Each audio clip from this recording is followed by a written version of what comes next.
Tere hommikust, kallid kaasteelised.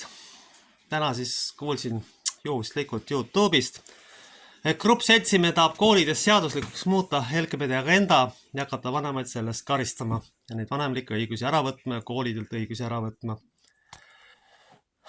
Aluseks täna tuleb Luuka evangeeliumi 3. peatükist, salmid 9-15. Kirves on juba pandud puude juurte külge. Iga puu nüüd, mis ei kanna head vilja, raiutakse maha ja visatakse tulle. Rahvulgad küsisid Johanneselt, mis meil siis tuleb teha, aga tema kostis. Kellel on 2 särki, aga kui sellel, kellel ei ole ning kellel on toitu, tehke niisamuti. Ent ka tölnereid tuli, et lasta ennast ristida, nemad ütlesid, õpetaja, mis meil tuleb teha. Tema ütles neile, ärge nõudke rohkem, kui teie jaoks on seatud. Aga temalt küsisid sõjamehed, aga meie, mis meil tuleb teha. Tema ütles neile, ärge tehke kellegile liiga, ärge olge väljapressijad, leppige oma palgaga. Rahvas oli täis ootust ja kõik mõtlesid oma südamesse, et ehk Johannes ongi Messias, aamen. Aga tänapäeva globalistidele kasulikud idioodid, kes mängivad siin valitsust, teevad täpselt vastupidi. Tahavad lastelt võtta, vanematelt võtta õigusi ära, kui nad selle pede agendaga, ütleme otse välja, kaasa ei lähe. Tõenäoliselt siis ugritlased toovad kohale politseinikud ja kõik ametivõimud, et seda kõike jõuga läbi viia. Ja koolidelt siis tahetakse ära võtta õpetamise õigus, kui nad selle rolli nihke ja õuduse agendaga kaasa ei lähe. Ausalt öeldes ma ei tahaks kuidagi, ma saan aru, et ma ei tahaks praegu kuidagi lapsevanem olla, minul oli siiski palju lihtsam omal ajal. Aga kutsun üles siiski, kui see asi peaks läbi minema, lapsi lihtsalt koolist ära võtma, punkt 1. Ja tegema kogukonna koolid ja kutsun kogu rahvast vastu hakkama sellele agendale, ehk lihtsalt mitte lapsi kooli panema. Ja kui teid tullakse ära võtma, siis kutsun üles ka sõna otseses mõttes jõuga vastu hakkama. Kõiki omavalitsusi kutsun üles mitte sellega kaasa minema, sest kõik seadused ei ole täitmiseks, kui valitsus annab välja kuritegelikke korraldusi, ei ole need täitmiseks. Praegune plaan laste vastu toimetada on otsene satanistlik plaan. Me lõputame laste ajud ära, me paneme nad sisuliselt satanistlik, marksistlik ideoloogia teenistusse. Sisuliselt meil on tegemist totalistliku oblastiga, kes siis kõik lapsed ära võtab ja need ideoloogilisteks orjadeks teeb. Seda nõukaajal tehti. Paljudel inimestel on peas ju marksistlik õudus ja nüüd tahetakse seda rollinihke ja LGBT õudust inimestele pähe süstida. Et siis sellega kasvatada neile kasulikud orjad, küllata perekondadesse konflikti, hävitada perekondlikud väärtused ja kõige tähtsam, külmata hirmu. Et kui me pede agendaga, ütlen otse välja, kaasa ei lähe, siis me võtame teilt ära, paneme parandusasutustesse, kus need ikkagi tehakse lõpuks globalistidele kasulikeks idiootideks ehk LGBT agenda ustavateks teenriteks, kes on õnnetud, kes ei saa järglasi ja kelle liberaalne väärtusruum on selline, kui nüüd tõenäoliselt rahvaarvu languse tõttu tuuakse sisse islamistlikud tegelased, et nende konflikt on nii suur, et lihtsalt maha lüüaks. See on otsene satanism, ma ütlen. See on otsene satanism laste vastu, perekondade vastu. Ja kutsun veel kord üles rahvast lihtsalt seda ignoreerima ja kui see peaks läbi minema, siis peavoolu koolidest ära võtma. Ja siin lõpuks ei olegi muud valikut. Muidugi soovitavad võiks ka meeleavalduse teha kõige selle vastu. Sellepärast, et peavoolul ei ole enam piisavalt jõudu. Kõige hullem, mida nad teha võivad, on tapad tangid välja tuua. Ega siis neid relvastusi ja asju ei ostetud kaitseks, vaid oma rahva vastuhaku sisuliseks verre uputamiseks. Kui see vajadus peaks tekkima.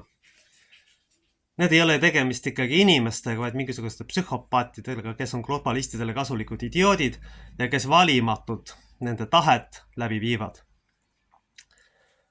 Lapsed on õnnetud, lagunenud perekondade tõttu on palju traumasid ja nüüd siis ka veel see juurde, mis siis tulemas on.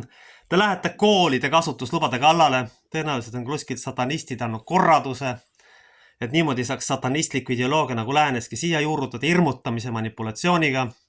Nii nagu üks härrasmees EKRE parteis, siis EKRE esimees, ütles siis välja tegelikult, et Inglismaal ja muudes Euroopa riikides on juba jõugas ideoloogia kehtestatud. Ma palun, kallid inimesed, et teie sellele vastu astuksite ja mitte mingil juhul enam sellega kaasa ei läheks, sellepärast, et tegemist on terroristliku agendaga mis on mõeldud populatsiooni lausa likvideerimiseks, ma ütleks. Sellepärast, et praegu on paljud noored uputatud depressiooni sellest, et neil on väärtushinnangud ära võetud. Ja ka kuritegevuse tegeliku põhjusel on 2 olulist faktorit muide. Väärtusruumi ei ole, perekondi ei ole, eeskujusid ei ole, ülekoormus enamiku inimeste jaoks koolides. Sest kui me ikkagi kasutame gümnaasiumi programmi põhikoolis sisuliselt, siis see ei päde enamike inimeste jaoks, on see niikuinii üle jõu käiv. Ja see on tegemist otseselt satanismiga, sest sellega hävitatakse närvisüsteem ja sellega hävitatakse teadlikult inimese elu. Et seltsimees Kallas, te tegelete otseselt satanismiga. Otseselt satanismiga, kui te kehtestate need väärtused, te hävitate teadlikult okupatsioonidelt tõenäoliselt kuskilt mingisugused käsulauad saanud, millega seda ellu viia. See on satanistlik rünnak kogu rahva, kogu populatsiooni vastu. See on satanistlik rünnak kristlaskonna vastu ja kutsun üles kõiki kristlasi vastu hakkama ja aru saama sellest, et sellise valitsuse eest väga ei ole mõtet palvetada, kes tegeleb otseselt satanismiga. Ainult selles mõttes, et nende vaim muutuks ja nad pöörduksid, aga see on nende tüüpide puhul suhteliselt lootusetu ettevõtmine. Et meil tuleb vastu hakata sellele satanistlikule agendale, mis igal sammul meile vastu vaatab. Puud tuntakse tema viljadest. Rahvas on juba 5 põlvkonnaga ennast ise välja suretanud, mingit sõda siia vaja ei ole. Eesti perekonnad on sisuliselt lagunenud, rollinihked on kasvatunud juba meditsiinilisteks patoloogiateks, sisuliselt ma ütleksin. Seal ei ole mingit lootust paranemisele, välja arvatud verevahetus. Ja nüüd siis lisaksime siis siia veel selle agenda juurde, mis on juba otsese rünnak populatsiooni pihta. Mis on otsene rünnak selle pihta, et üldse siia kedagi jääks. Et tegelikult ma ütlen otse välja, inimesed, ma kutsun teid üles vastu hakkama. Selleks ei ole neil õigus, sest ugrilased arvavad, et nad võivad käituda oma rahvaga nagu sisulised kurjategijad, ütleme otse välja. Tungida territooriumile nagu bandiidid, saatmata vastahakku. Selle tõttu ma kaalun ka oma valgusele kirjutada, et ainult siseneda peremehe kutsel ja peremehe nõusolekul. Tegemist on eravaldusega, igasugustel globalistidele kasulikel idiootidel sinna asja ei ole lihtsalt. Ja ongi kõik sellega öeldud. Teil ei ole sinna asja. Sellepärast, et mina otsustan seal, mis väärtusruum minu territooriumil kehtib ja keda ma seal varjan, kui peaks olema otsene konflikt globalistidele kasulike idiootidele kehtestatud agendaga, mida nad siis proovivad ellu viia lihtsalt selleks, et rahvas välja sureks, ütleme otse välja. Siin ei ole mitte mingisugust kahtlust. Kui nüüd keegi arvab, et see video on hirmus, siis ma küsiks sellise inimese käest, aga kujutage ette, kui sõda siia tuleb, mida te siis teete? Kui te kardate minu videosid, kuulge, halloo, mida te teete üldse võimu juures? Mis asja? See on tavaline poliitilise võitluse võte, et selliseid kõnesid peetakse. Näiteks Euroopa kultuuriruumis Saksa ja Inglismaal ei ole minu videod mitte midagi erilist, see on tegemist on keskmise parlamendi kõnega. Ma ei kasuta isegi mingit ebakultuurset sõnakasutust. Ja kui te juba neid kõnesid kardate, siis on teil tegemist närvisüsteemi häirega lihtsalt. Te ei saa aru, mis toimub. Te ei tahagi aru saada. Kõige naljakam oli muidugi see, kui ma rääkisin rahva väljasuremisest ja siis mõni arvas, et mind süüdistatakse laimuks. Kujutage ette, populatsioon kaob, on ju. Nii metsas surevad kõik välja ja mingi pool uimane tüüp tuleb ütleb välja, te valetate, et see välja sureb. Kuulge, see on haige ju.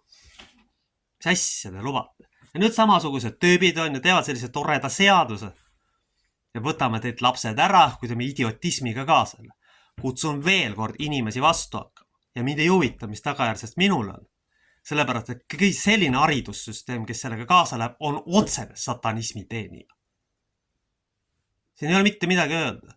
Ja mina oma last küll sellisesse süsteemi paneks, kes sellega on kaasa läinud, õpetaks teda enam koduõppel.